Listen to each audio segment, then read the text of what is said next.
ஆனால் எல்லோரும் ஆறுதல் சொல்கிறாங்க, அறிவுரை சொல்கிறாங்க. மற்றபடி ₹10 யாரும் கொடுக்கல. கையை பிசைகிறார். பையனுக்கு ஆப்ரேஷன் செய்தாக வேண்டுமே என்பது என்ன செய்வது? நாள் நெருங்குகிறது. இன்னும் 2 நாள் தான் இருக்குது.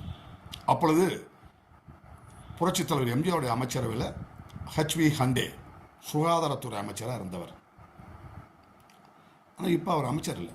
ஆனால் அனைத்து இந்திய அண்ணா திராவிட முன்னேற்ற கழகத்தில் தலைமை நிலைய பொறுப்பாளராக இருக்கார்.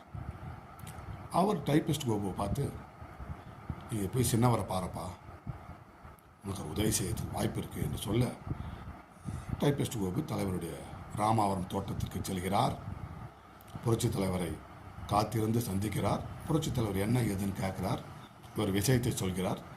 சரி, நான் பார்த்துக்கிறேன், நீ போய் வேலையை பாருங்கன்னு சொல்லி அனுப்பிச்சுடுறார். இன்னும் 48 மணி நேரம் தான் இருக்குது ஆப்ரேஷன்